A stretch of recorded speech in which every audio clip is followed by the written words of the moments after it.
Hello everyone, welcome to my YouTube channel AS Classes। तो जैसा कि पिछली वीडियोस में हमने मेकिंग ऑफ इंडियन कॉन्स्टिट्यूशन को समझा, उसके अलग अलग क्वेश्चंस डिस्कस किए, तो उसी सीरीज को आगे बढ़ाते हुए आइए पढ़ते हैं कि हमारे कॉन्स्टिट्यूशन की, हमारे संविधान की विशेषताएं क्या हैं, फीचर्स क्या हैं, और हमारा जो संविधान है वो अलग अलग देशों के संविधान से हमने बहुत सारी चीज़ें चुराई हैं, बहुत सारी चीज़ें हमने उनसे ली हैं, है ना। तो आइए देखते हैं salient features and sources of Indian Constitution. So let's discuss. सबसे पहले हम डिस्कस करते हैं कि द वेरियस जो साइलेंट फीचर्स हैं हमारे इंडियन कॉन्स्टिट्यूशन के, हम उन्हें देखते हैं। तो हमारा जो इंडिया का कॉन्स्टिट्यूशन है वो एक लेंथीएस्ट रिटन कॉन्स्टिट्यूशन है। लेंथीएस्ट रिटन कॉन्स्टिट्यूशन हम क्यों कह रहे हैं? क्योंकि हमारे जो संविधान में आर्टिकल्स हैं उनका जो नंबर है वो है 470, जो कि एक बहुत बड़ा नंबर है। ये नंबर जब हमारा संविधान बना तब 395 था, बट धीरे धीरे करके आज ये नंबर 470 पहुंच चुका है। ऐसे ही हम कुछ शेड्यूल्स पढ़ते हैं, ये आर्टिकल्स हैं, हम ये शेड्यूल्स पढ़ते हैं। पहले ये शेड्यूल्स 8 थे, आज ये शेड्यूल्स 12 हैं। शेड्यूल्स एक्चुअली क्या होते हैं? कुछ चीज़ें ऐसी होती हैं जो हम आर्टिकल्स में तो डिस्कस करते हैं, उसके अलावा कुछ एडिशनल जो जानकारियाँ होती है वो हमें शेड्यूल्स में मिलती हैं। आगे चल के हम शेड्यूल्स पूरा प्रॉपर डिस्कस करेंगे। फिर आते हैं पार्ट्स। इन पार्ट्स के अंदर से हम आर्टिकल्स देखते हैं डिफरेंट। तो पहले ही आर्टिकल्स का जो नंबर था वो 22 था, बट नाउ एट प्रेजेंट इनका नंबर 25 हो चुका है। इसीलिए हम जो हमारे इंडिया का कॉन्स्टिट्यूशन है इसको लेंथीएस्ट रिटन कॉन्स्टिट्यूशन कहते हैं। ठीक है। दूसरा है ड्रॉन फ्रॉम वेरियस सोर्सेस। जैसे कि मैंने आपको पहले बोला कि जो हमारा इंडिया का कॉन्स्टिट्यूशन है ये हमने अलग अलग देशों से लिया है, अलग अलग देशों से अलग अलग प्रोविजंस लिए हैं। जैसे कि हमारा ये फंडामेंटल ड्यूटी है, ये हमने यूएसएसआर से लिया है। डीपीएसपी है, हमने इसको आयरिश कॉन्स्टिट्यूशन से लिया है। फंडामेंटल राइट्स हैं, ये हमने आपके यूएसए से लिया है। तो इसी तरीके से जो हमारे बहुत सारे वेरियस सोर्सेज हैं जो हमने अपने इंडियन कॉन्स्टिट्यूशन में अलग अलग देशों से, अलग अलग कंट्रीज से अडॉप्ट किया है। ठीक है। फिर एक पॉइंट है blend of rigidity and flexibility. तो हमारा जो इंडिया का जो कॉन्स्टिट्यूशन है वो एक ब्लेंड है रिजिडिटी और फ्लेक्सिबिलिटी का। ऐसा हम लोग इसलिए कह रहे हैं क्योंकि जो फ्लेक्सिबल कॉन्स्टिट्यूशन अगर होता तो हमें जो अमेंडमेंट्स करते हैं, हम जो इसमें बदलाव करते हैं वो करना एक ईजी टास्क होता है ना। अगर रिजिडिटी होती तो ये करना उतना ही डिफिकल्ट होता। बट हमारा इंडिया का जो कॉन्स्टिट्यूशन है वो ऐसा कॉन्स्टिट्यूशन है कि वो इन दोनों का मिक्सचर है। कहीं कहीं हम इजीली उसको अमेंड कर सकते हैं, कहीं कहीं हमें उसको करने में एक मतलब अलग स्पेशल मेजोरिटी से पास करना पड़ता है। ये मेजोरिटी और अमेंडमेंट्स वगैरह हम आगे वाले लेक्चर्स में हम डिस्कस करेंगे। ये एक ब्रीफ इंफॉर्मेशन है, ये एक ब्रीफ फीचर्स है इंडियन कॉन्स्टिट्यूशन के, वो मैं आपके सामने डिस्कस कर रही हूँ। ठीक है। नेक्स्ट है अपना पार्लियामेंट्री फॉर्म ऑफ गवर्नमेंट। दो फॉर्म ऑफ गवर्नमेंट, एक पार्लियामेंट्री फॉर्म ऑफ गवर्नमेंट होता है, एक प्रेसिडेंशियल फॉर्म ऑफ गवर्नमेंट होता है। हमने parliamentary form of government opt किया है। हमारे पास सेंटर में हमें गवर्नर दिखता है, स्टेट में सेंटर में हमें प्रेसिडेंट दिखता है, स्टेट में हमें गवर्नर दिखता है, और ये सारे जो हैं ये सारे काम करते हैं काउंसिल ऑफ मिनिस्टर्स के एडवाइस में। यही है पार्लियामेंट्री फॉर्म ऑफ गवर्नमेंट। आगे चल के हम ये सारी चीज़ें और डिटेल में देखेंगे, क्वेश्चंस के फॉर्म में डिस्कस करेंगे ताकि आपको समझ में आएगा कि इससे क्वेश्चंस कैसे पूछे जाते हैं। ठीक है। फिर है एक adult universal adult franchise. Universal adult franchise इधर ऐसा है कि जो हमारा संविधान है यहाँ पे जो सारे डिसीजंस हैं, सारे निर्णय हैं, ये सारी चीज़ें मैक्सिमम वोटिंग के थ्रू होती है। यहाँ तक कि हमें रिप्रेजेंटेटिव्स चूज करने होते हैं तो हम 18+ ईयर्स के लोगों से वोटिंग कराते हैं, और सबको राइट है, राइट टू वोट, जो कोई भी 18+ ईयर्स का है, यहाँ उसकी बात हो रही है। हमारे यहाँ सिंगल सिटीजनशिप है। सिंगल सिटीजनशिप का मतलब होता है कि हम अपने देश की नागरिकता ही ऑप्ट कर सकते हैं। हम इंडिया के रहकर यूएसए की नागरिकता, हम दोनों जगह की नागरिकता लेकर हम नहीं सरवाइव करते हैं। ठीक है। फिर 3 टियर गवर्नमेंट है, इमरजेंसी प्रोविजंस है। इमरजेंसी प्रोविजंस 3 इमरजेंसी प्रोविजंस होते हैं, आगे हम इनका प्रॉपर डिस्कस करेंगे कि देश में जब अलग अलग होता है, जैसे कभी अपने देश में अगर कभी आर्थिक स्थिति कमजोर हुई तो फाइनेंशियल इमरजेंसी लगती है, प्रेसिडेंट रूल लगता है ना, उस जिससे स्टेट्स के पावर कम हो जाते हैं, कभी सेंटर के पावर कम हो जाते हैं। सारी चीजें हम आगे चल के प्रॉपरली डिस्कस आप लोगों से करेंगे। ये एक प्रॉपर हमने एक छोटा सा एक फ्लो चार्ट, एक माइंड मैप टाइप तैयार किया कि आप लोगों को ये एक फ्लो में आप देख सके और आपका प्रॉपर एक बार रिवीजन हो सके। ठीक है, तो इसी को आगे बढ़ाते हुए हम कुछ क्वेश्चंस देखते हैं कि इससे क्वेश्चंस कैसे आते हैं। ठीक है, चलिए,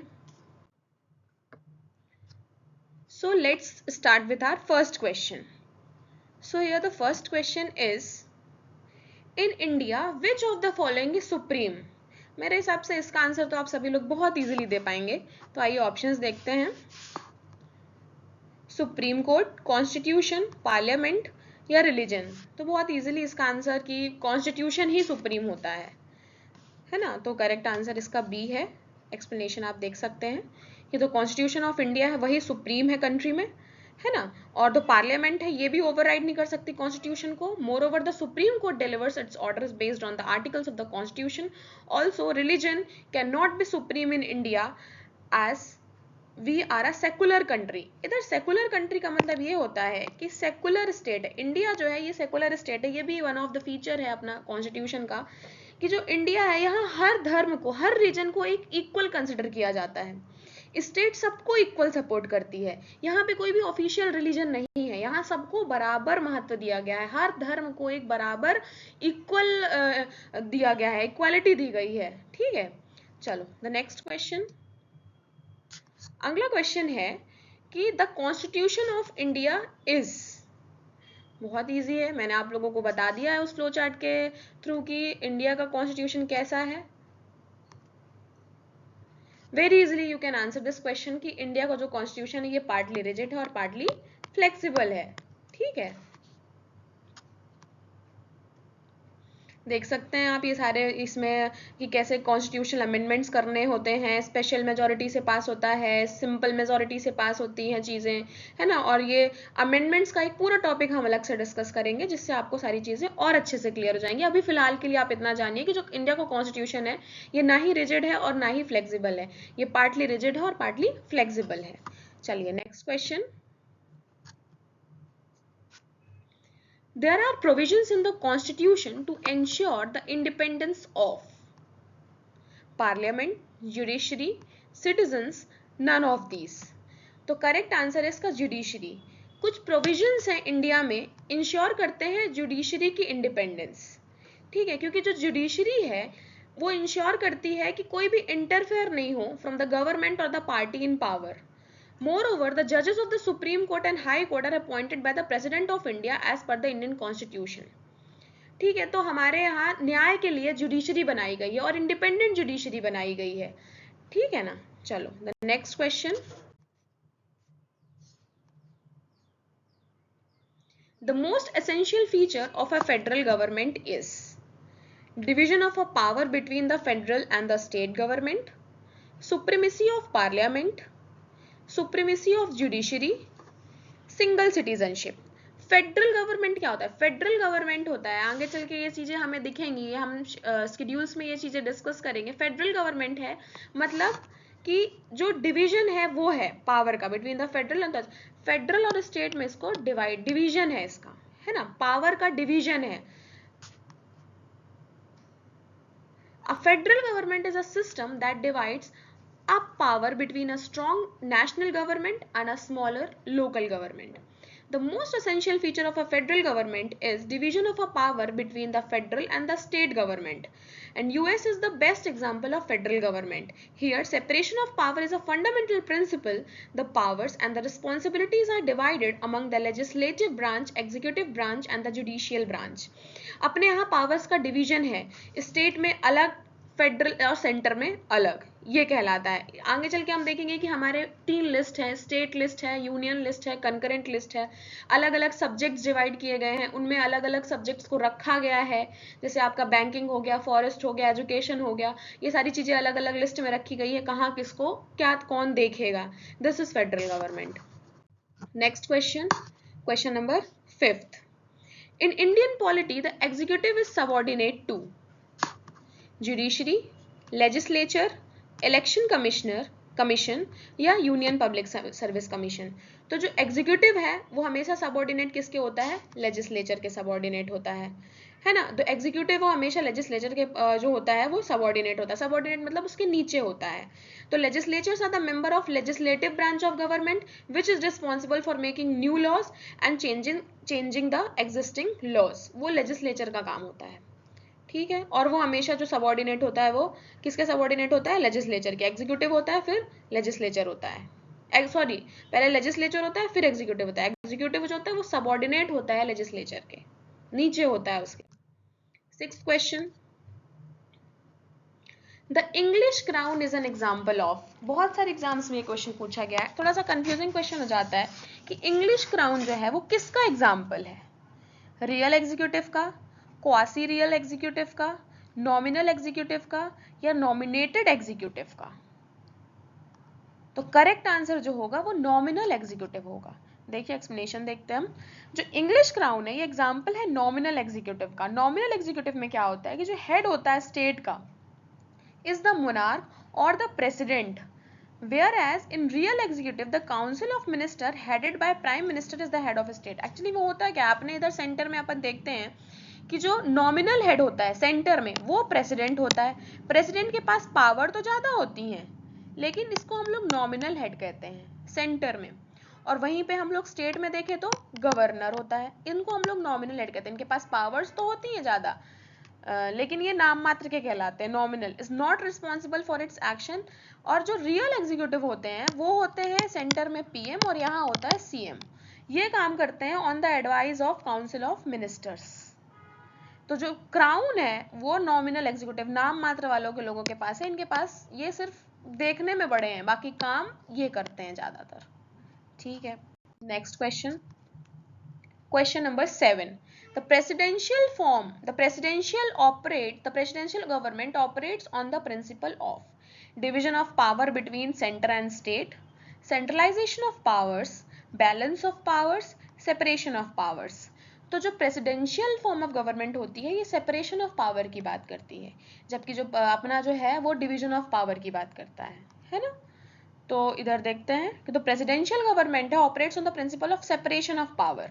प्रेसिडेंशियल सिस्टम ऑफ गवर्नमेंट में क्या होता है? President is the executive leader and he is directly voted upon by the people. और अपने यहाँ जो होता है प्रेसिडेंट की अपॉइंटमेंट वो डायरेक्टली वोटिंग से, पीपल वोटिंग से नहीं होती है। Separation of power is the basic principle in presidential government. In other words doctrine of dividing powers between the executive, legislature and judicial branches of government is present in this system। अपने यहाँ presidential form of government को opt नहीं किया है, अपने यहाँ parliamentary form of government है। Next question, the declaration that democracy is a government of the people, by the people and for the people was made by. Democracy और अपने यहाँ जो है वो लोगों का राज चलता है, लोग ही अपॉइंट करते हैं अपने नेता को, ठीक है। तो डेमोक्रेसी गवर्नमेंट है पीपल की, by the people, for the people, ये किसने कहा था? अब्राहम लिंकन ने, जॉर्ज वॉशिंगटन ने, थियोडोर रोजवेल्ट ने, विंस्टन चर्चिल ने। तो करेक्ट आंसर है अब्राहम लिंकन ने। इन्होंने ऐसा कहा था कि जो डेमोक्रेसी है गवर्नमेंट है, democracy is a government of the people, by the people and for the people, ये अब्राहम लिंकन ने कहा था। इसको आप लोग नोट डाउन कर लीजिए। Next question, Which one of the following is a basic feature of presidential government?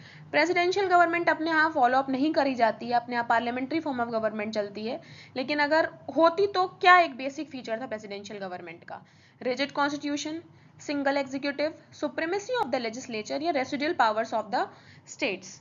तो यहाँ पे सिंगल एग्जीक्यूटिव होती। प्रेसिडेंशियल गवर्नमेंट में क्या होती है, जो प्रेसिडेंशियल फॉर्म ऑफ गवर्नमेंट होती है in which the executive is not responsible to the legislature. और अपने यहाँ क्या होता है कि एग्जीक्यूटिव लेजिस्लेचर ये दोनों सबऑर्डिनेशन में चलती है ना। President is the single and real executive, there is no nominal और ceremonial executive, all the powers are vested in the hands of president. लेकिन अपने यहाँ ऐसा कुछ नहीं होता है, अपने यहाँ प्रेसिडेंट को नॉमिनल हेड बनाया गया है। Next question number 10, which of the following is the most important element of the state? Flag, capital, sovereignty या head of the government? तो इसका करेक्ट आंसर है sovereignty. Sovereignty means क्या होता है, supreme and final legal authority above and beyond which no legal power exists. Sovereignty होता है ये most important element माना गया है तुम्हारे इसका स्टेट का, है ना। सुप्रीम है, फाइनल लीगल अथॉरिटी है। जैसे प्रियम्बल है, प्रियम्बल अपन पढ़ते हैं कि we the people of India having solemnly resolved to constitute India into a sovereign socialist secular democratic republic. ठीक है, आगे चल के हम ये चीजें प्रियम्बल में डिस्कस करेंगे तो आपको प्रॉपरली चीजें समझ में आएंगी, है ना। Next question, how many articles are there in the constitution? मैंने सबसे फर्स्ट स्लाइड में आपको डिस्कस किया था कि लेंथीएस्ट कॉन्स्टिट्यूशन कहा जाता है क्योंकि इधर जो आर्टिकल्स का नंबर है वो भी एक बल्क अमाउंट में है। तो इसका करेक्ट आंसर है without wasting our time 448 articles. ठीक है, पहले आर्टिकल्स 395 थे, अभी आर्टिकल्स 448 हो गए हैं। पहले शेड्यूल्स जो थे वो 8 थे, अभी 12 हो गए हैं। ठीक है, पहले 22 पार्ट्स थे, अब 25 पार्ट्स हो गए हैं। और ये आप लोगों के लिए होमवर्क है कि टिल डेट आज तक कितने अमेंडमेंट्स हुए हैं। You all have to answer this in the comment box. Next question number 12, which of the following constitutional amendment is known as mini constitution? बहुत इंपॉर्टेंट क्वेश्चन है, बहुत अलग अलग डिफरेंट वेज से ये क्वेश्चन हमें पूछा जाता है। ऑप्शंस हैं 7th constitution amendment, 24th constitution amendment, 42nd constitution amendment या 44th कॉन्स्टिट्यूशन अमेंडमेंट। तो इसका आंसर है देखिए 42nd constitution amendment. 42nd constitution amendment act क्यों? क्योंकि जो ये 42nd कॉन्स्टिट्यूशन अमेंडमेंट एक्ट है ये इसको मिनी कॉन्स्टिट्यूशन कहा जाता है। और इसने किया क्या है कि इसे मिनी कॉन्स्टिट्यूशन अमेंडमेंट कहा जाता है? तो कुछ वर्ड्स हैं प्रियम्बल में जो इसने ऐड किए। वर्ड्स हैं जैसे सोशलिस्ट, फिर है सेकुलर, फिर आता है इंटीग्रिटी। ये वर्ड्स ऐड हुए थ्रू दिस अमेंडमेंट। उसके अलावा फंडामेंटल ड्यूटीज का एक मतलब पार्ट है, पार्ट 4A, इसमें है फंडामेंटल ड्यूटीज। ये फंडामेंटल ड्यूटीज का पार्ट 4A भी 42nd कॉन्स्टिट्यूशन अमेंडमेंट एक्ट से ऐड किया गया। तो इतने बड़े बड़े चेंजेस करने के कारण ही इस अमेंडमेंट को हम लोग क्या कहते हैं, मिनी कॉन्स्टिट्यूशन कहते हैं। ठीक है, now the next question, question number 13, which of the following countries enjoys a federal form of government? China, USA, Cuba या आयरलैंड? तो फेडरल फॉर्म ऑफ गवर्नमेंट कहाँ एंजॉय करते हैं? फेडरल फॉर्म ऑफ गवर्नमेंट मतलब यहाँ डिवीजन होता है power का, यहाँ पे इंडिपेंडेंट जुडिशरी होती है ना। तो ये सारी चीजें हम कहाँ देखते हैं? एक तो हमारे इंडिया में हमने कहाँ से लिया? हमने खुद यूएसए से लिया है भैया। तो यूएसए में पावर, ये पावर्स यूएसए एंजॉय करता है। देख लीजिए आंसर है B, USA is truly a federal form of government. ठीक है, next question, Who among the following gave the following statement about the Indian Constitution? कि Indian Constitution strikes a good balance between extreme rigidity and too much flexibility. ये किसने कहा? किसका statement है ये? B are Ambedkar का है या एम वी पायली, एलेक्जेंड्रोविक या के वी वेयर? करेक्ट आंसर है एलेक्जेंड्रोविक। इसमें कुछ समझाने जैसा नहीं है, इसको आप लोग नोट डाउन करिए क्योंकि एक स्टेटमेंट है, ये किसी ने कहा है, कथन है ना। चलिए next question, the cardinal feature of political system in India are, first, it is a democratic republic. कुछ फीचर्स है पॉलिटिकल सिस्टम ऑफ इंडिया के, तो उसके अलग अलग पॉइंट्स में हमने इसे लिखा है। क्या ये इंडियन जो है it is a democratic republic? क्या ये पार्लियामेंट्री फॉर्म ऑफ गवर्नमेंट है? The supreme power vest in the people of India, it provides for a unified authority, है ना। ये 4 पॉइंट्स हैं। अब आपको एक आंसर कोड दिया जाएगा, उससे आपको बताना है कि कौन कौन सा है, कौन कौन सा नहीं है। क्या फर्स्ट एंड सेकेंड, क्या डेमोक्रेटिक रिपब्लिक है, it is a parliamentary form of government, तो पार्लियामेंट्री फॉर्म ऑफ गवर्नमेंट है ऐसा आपने पढ़ा है, फर्स्ट में आपको डाउट है, छोड़ दीजिए, चलिए आगे बढ़ते हैं। सेकेंड तो है। Third, the supreme power vest in the people of India, क्या सुप्रीम पावर लोगों के पास है, देखते हैं आगे देखते हैं। 2, 3 एंड 4, 2, 3 एंड 4 क्यों नहीं हो सकता, क्योंकि पहला वाला तो हमने जो है वो सही माना है, क्योंकि डेमोक्रेटिक रिपब्लिक तो है, या ऑल ऑफ दीज। तो इसका जो करेक्ट आंसर है वो है ऑल ऑफ दीज। अपने पास पार्लियामेंट्री फॉर्म ऑफ गवर्नमेंट भी है, अपने पास डेमोक्रेटिक रिपब्लिक भी है, जो सुप्रीम पावर है वो है लोगों के पास, और it provides for unified authority. तो जो सारे आंसर्स है वो यहाँ पे सही हो जाते हैं। ठीक है, नेक्स्ट क्वेश्चन। चलिए अब हम लोग शुरू करते हैं सोर्सेज ऑफ इंडियन कॉन्स्टिट्यूशन। अब हमने कुछ फीचर्स तो देख लिए, बट फीचर्स के साथ साथ सोर्सेज एक खुद में एक टॉपिक बन जाता है कि हमने इंडिया का कॉन्स्टिट्यूशन के चीजें हैं वो अलग अलग देशों से ली हैं। वो अलग अलग देश कौन से हैं, वो कौन सी ऐसी चीजें हैं जो हमने अलग अलग देशों के साथ ली है। तो चलिए देखते हैं। ये एक फ्लो चार्ट है, इसको आप लोग, एक माइंड मैप है, इसको आप लोग अपनी कॉपी में प्रॉपर एक नोट्स की तरह बना के रखिएगा, और इसको एक दो बार आप नजर, एक ऊपर ऊपर की नजरों से आप देखिएगा, आपको ये सारी चीजें 2-3 बार में प्रॉपरली लर्न हो जाएंगी। जैसे कि यूएसए से हमने प्रियम्बल लिया, फंडामेंटल राइट्स लिए, फेडरल स्ट्रक्चर जो है अपना वो लिया, इलेक्टोरल कॉलेज लिया, इक्वल प्रोटेक्शन अंडर लॉ लिया, फिर ये यूके से अलग चीजें, फिर कनाडा से, आयरलैंड से, फ्रांस से, ऑस्ट्रेलिया से, यूएसएसआर से, साउथ अफ्रीका से, जर्मनी से, ऐसे अलग अलग प्रोविजंस अलग अलग देशों के साथ हमने लिया। ठीक है, चलिए अब हम लोग देखते हैं कि हम इसके क्वेश्चंस हमें कैसे फॉर्म में आएंगे। बाकी ये सब तो आप पढ़ लेंगे, आपको इसको, इसमें ऐसा कुछ नहीं है। आगे चल के ये सारे प्रोविजंस में हम लोग को अलग अलग टॉपिक वाइज भी पढ़ने पड़ेंगे, है ना। तो उसको बाद में हम देखेंगे। अभी हम लोग सोर्सेज ऑफ इंडियन कॉन्स्टिट्यूशन से रिलेटेड जो क्वेश्चंस आते हैं उनको डिस्कस करते हैं। तो फर्स्ट क्वेश्चन है, द आइडिया ऑफ प्रियम्बल। ये जो प्रियम्बल का आइडिया है, प्रियम्बल कहाँ से लिया गया। प्रियम्बल भी बोरो किया है हमने, किस देश से बोरो किया है, तो इसको हमने बोरो किया है इटली से, कनाडा से, फ्रांस से, या यूएसए से। बहुत इजी है, यूएसए से हमने अपने प्रियम्बल को लिया है ना। फिर यहाँ पे मैंने आपके लिए 2 पिक्चर्स डाली हैं कि ये यूएस का कॉन्स्टिट्यूशन है, और इन्हीं से कुछ मिलता जुलता फिर हमने भी कोशिश करी, और फिर हमारा प्रियम्बल अलग से निकल के आया कि we the people of India having solemnly resolved to constitute India into a sovereign socialist secular democratic republic, है ना। तो कभी कभी कुछ कुछ एग्जाम्स में ना ये जो कॉन्स्टिट्यूशन, ये प्रियम्बल है ना, ये कुछ एग्जाम्स में पूरा सुनाने, इंटरव्यूज वगैरह में मोस्टली कभी कभी ऐसा जाता है कि वहां पे आपको ना प्रियम्बल सुनाने को बोल देते हैं, तो कभी कभी ये इंपॉर्टेंट भी हो जाता है। यूएसए का तो मैंने आपको एक जस्ट एग्जाम्पल के लिए दिया क्योंकि हमने यहाँ से बोरो किया था, है ना। बाकी हमारा इंडिया का प्रियम्बल ये है। नेक्स्ट, एक कॉन्सेप्ट आता है जुडिशियल रिव्यू का। ये जुडिशियल रिव्यू आप लोग जब फंडामेंटल राइट्स पढ़ेंगे ना, उसमें आपको थोड़ी बहुत चीज़ें इससे रिलेटेड मैं बताऊंगी। तो ये जो कॉन्सेप्ट है जुडिशियल रिव्यू का, ये हमने कहाँ से लिया है, ये अडॉप्ट किया है किस देश के संविधान से, इटली से, कनाडा से, फ्रांस से, या यूएसए से। फिर से बहुत इजीली हम बता सकते हैं कि इसको हमने लिया है यूएसए से।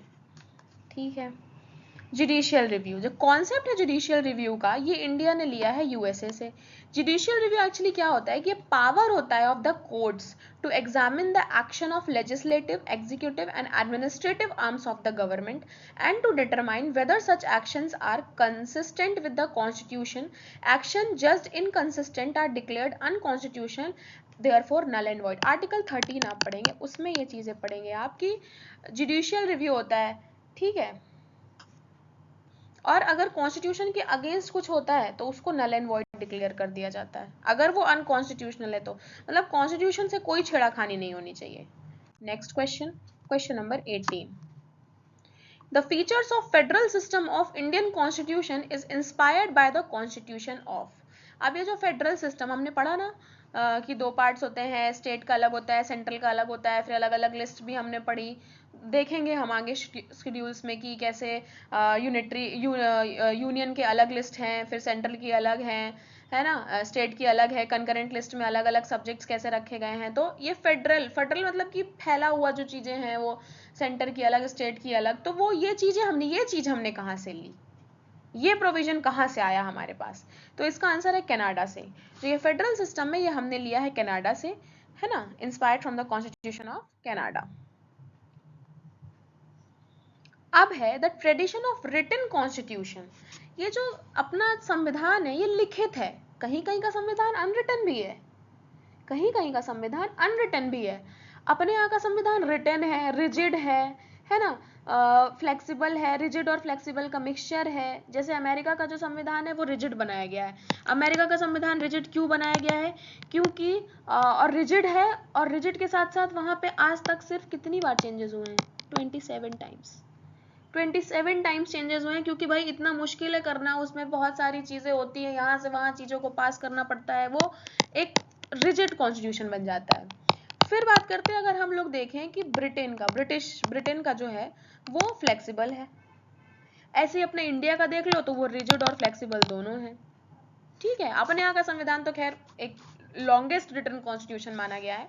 तो ये जो लिखने का था, ये किस कंट्री से स्टार्ट हुआ, किसको लिखना ही चाहिए? जापान से, इंडिया से, ब्रिटेन से या अमेरिका से? तो फिर से सिंपली, वेरी सिंपल, अमेरिका से। चलिए next question. Who was the first nominated deputy chairman of the Constituent Assembly?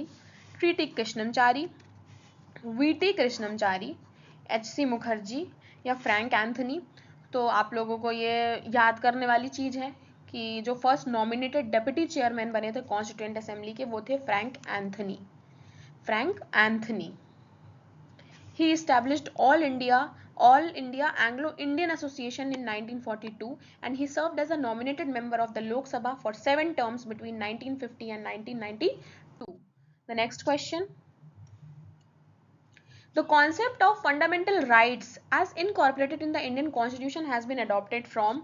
बहुत इजी और बहुत बार पूछा गया क्वेश्चन है ये कि फंडामेंटल राइट्स कहाँ से लिए गए हैं। तो फंडामेंटल राइट्स बहुत इजीली हम लोग कह सकते हैं कि ये लिए गए हैं हमारे United states of America, that is USA से। फंडामेंटल राइट्स जो हैं वो आपके डिस्कस किए गए हैं पार्ट 3 में। पार्ट 3 में कौन कितने आर्टिकल्स है? आर्टिकल 12 से लेकर आर्टिकल 35 इंडियन कॉन्स्टिट्यूशन के फंडामेंटल राइट को डिस्कस किया गया है। ठीक है, ये लिए गए हैं तुम्हारे यूएसए के कॉन्स्टिट्यूशन से। इसमें आप डिस्कस करेंगे right to equality, right to freedom, right against exploitation, फिर right to freedom of religion, cultural and educational rights and rights to constitutional remedies. Article 32 ये कहा गया था right to constitutional remedies doctor B R. Ambedkar के द्वारा। ये छोटा सा फ्लो चार्ट है, ये आप ऊपर से इसको देखने के लिए। Next question. The Indian parliamentary system is different from the British parliamentary system in India that India has both a real and a nominal executive, a system of collective responsibility, bicameral legislature, the system of judicial review. ऐसा पूछ रहा है कि जो Indian form है अपना parliamentary system है, presidential form of government से किस तरीके से, क्या ऐसी चीज है जो उसको डिफरेंट बनाती है?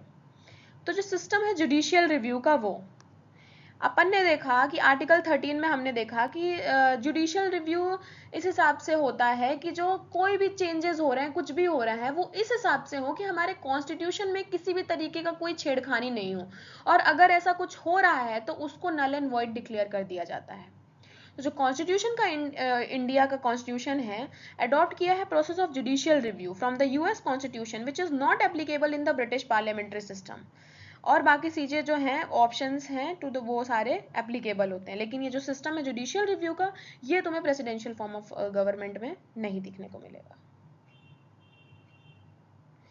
प्रेसिडेंशियल, सॉरी यहाँ पे प्रेसिडेंशियल नहीं, यहाँ पे ब्रिटिश पार्लियामेंट्री सिस्टम से इंडियन पार्लियामेंट्री सिस्टम को डिफर, सॉरी मैंने आपको प्रेसिडेंशियल सिस्टम बताया, यहाँ पे इंडियन पार्लियामेंट्री सिस्टम को ब्रिटिश पार्लियामेंट्री सिस्टम से कैसे अलग किया गया इसकी बात की गई है। तो अपने में जुडिशियल रिव्यू, उनके में ऐसा कुछ नहीं था। ठीक है, next question, question number 23। Concurrent list है। कंकरेंट लिस्ट भी एक प्रोविजन है, मैंने आपको बताया कि आप शेड्यूल्स में पढ़ोगे जब फेडरल सिस्टम ना, तो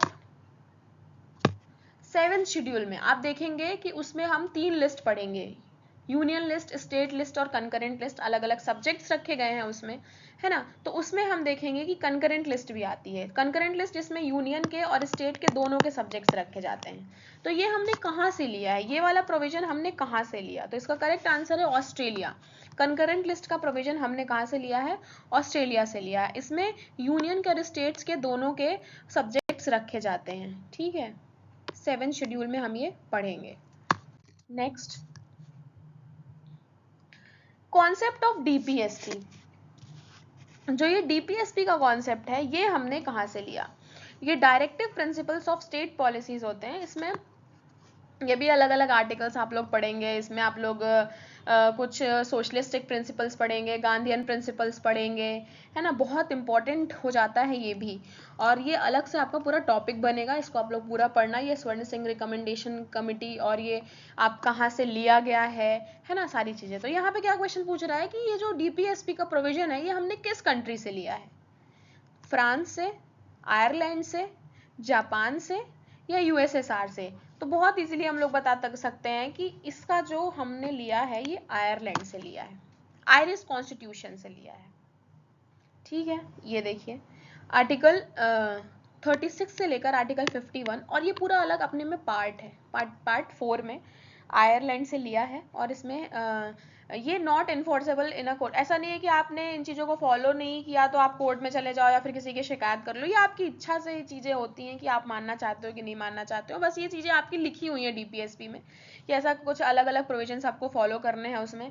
जैसे ऑर्गेनाइजेशन ऑफ विलेज पंचायत के बारे में उसमें हम लोग पढ़ेंगे, आर्टिकल 40 में देखेंगे। फिर आप लोग उसमें कोऑपरेटिव सोसाइटी के बारे में पढ़ेंगे, ठीक है। फिर उसमें आप लोग पढ़ेंगे इक्वल लिविंग वेजेस के बारे में पढ़ेंगे। फिर उसमें बहुत सारी चीज़ें उसमें आप लोग डिस्कस करेंगे, सेपरेशन ऑफ जुडिशरी एग्जीक्यूटिव, ठीक है। ऐसे ही बहुत सारी चीज़ें उसमें अपन देखेंगे। आगे चल के डीपीएसपी का पूरा टॉपिक मैं आपको एक्सप्लेन करूंगी और बताऊंगी कि उसमें कैसे कैसे क्या क्या प्रोविजंस दिए हुए हैं।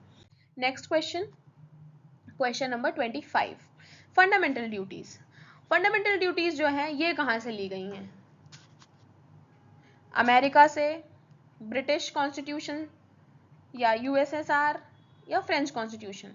तो बहुत इजी है ये भी कि फंडामेंटल ड्यूटीज जो है अपन ने ली हैं रशिया से। फंडामेंटल ड्यूटीज जो हैं ये अभी मैंने आपको बताया कि मिनी कॉन्स्टिट्यूशन जो 42nd कॉन्स्टिट्यूशन अमेंडमेंट एक्ट है 1976 का, इसके थ्रू ये भी ऐड की गई थी इंस्पायर, और ये ली गई है स्वर्ण सिंह कमेटी की सिफारिश पे। सॉरी, मैंने पिछले डीपीएसपी मैंने आपको डीपीएसपी का स्वर्ण सिंह कमेटी बता दिया बस, बट ऐसा है कि फंडामेंटल ड्यूटीज जो है वो स्वर्ण सिंह कमेटी के रिकमेंडेशन पे ली गई है, ना कि डीपीएसपी। डीपीएसपी तो खुद में अपने में एक वो पूरा आर्टिकल्स है, पूरा पार्ट बनाता है, लेकिन ये फंडामेंटल ड्यूटीज जो है ये स्वर्ण सिंह कमेटी पे रशिया से इंस्पायर होके ली गई है। नेक्स्ट क्वेश्चन कि विच of the following is not correctly matched. तो यहाँ पे आपको कुछ प्रोविजंस दिए जाएंगे और यहाँ पे अलग अलग सोर्सेज दिए जाएंगे, आपको बताना है कि कौन सा सही नहीं है। तो फंडामेंटल राइट्स यूएसए से लिया गया है, सही है क्या। डीपीएसपी आयरलैंड से लिया गया है। Residual power of the centre ये ऑस्ट्रेलिया से लिया गया है क्या। रेसिडुअल पावर सेंटर का वही है कि जो आपका federal government, federal federation of power आपने पढ़ा ना, वही वाली चीज़ है इधर। या इमरजेंसी पावर जर्मनी से लिए गए हैं क्या। तो यहाँ पे ये सही है, ये वाला सही है, ये वाला भी सही है, बट ये रेसिडुअल पावर्स हैं ये लिए गए हैं आपके कनाडा से, कैनेडियन गवर्नमेंट से, ठीक है। तो इसका एक्सप्लेनेशन आप देख लीजिए। फंडामेंटल राइट्स जो है यूएसए से, डीपीएसपी आयरलैंड से, फिर कैबिनेट गवर्नमेंट ब्रिटिश, फिर यूनियन स्टेट रिलेशनशिप आपने लिया है कहाँ से, यूनियन स्टेट रिलेशन वही है फेडरल में, तो कनाडा से लिया गया है, ठीक है। यहाँ पे आपको list 1 match list 1 and with list 2 by using the given code below. तो आप ये देखिए इधर पे आपको प्रोविजंस दिए जाएंगे, एक साइड पे कॉन्स्टिट्यूशनल प्रोविजंस रहेंगे, इधर रहेंगे आपके सोर्सेज, आपको मैच करना है। और आपको लिए ये गिवन कोड है यहाँ पे, ठीक है। तो देखिए रूल ऑफ लॉ लिया गया है आपका इंग्लैंड से। फिर बात करते हैं हम procedure established by law. Procedure established by law ये है आपका जापान से। फिर है reserving of bill by governor from the president's consideration. ये इसका आप लोग अलग से पूरा आर्टिकल पढ़ेंगे, देखेंगे कि क्या कैसा होता है, ठीक है।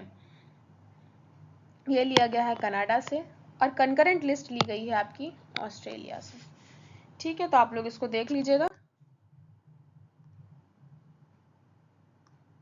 फिर ये आपका लिखे हुए हैं कि रूल ऑफ लॉ इंग्लैंड से, procedure established by law Japan से, फिर reserving of bill by governor for the president's consideration ये कनाडा से, और कंकरेंट लिस्ट ली गई है ऑस्ट्रेलिया से।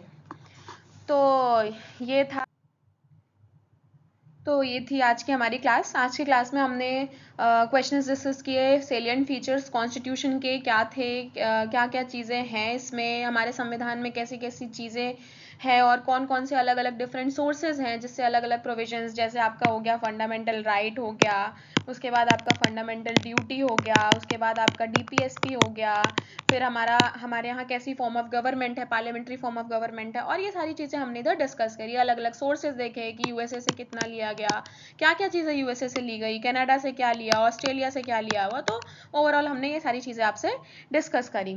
तो आप ये सारी चीज़ें एक बार प्रॉपर रिवाइज करिएगा, माइंड मैप्स वो देखिएगा, आपको जो मैंने अलग प्रॉपर एक लिस्ट दी है उसमें आपको कंट्री अलग दिया है, उधर प्रोविजंस दिया, उसको एक बार प्रॉपर आप पढ़िएगा, देखिएगा, क्वेश्चन सॉल्व करिएगा, और आने वाली क्लासेस के लिए आप रेडी रहिए। Okay, so thank you. Please like, share and subscribe our AS classes. Have a nice day.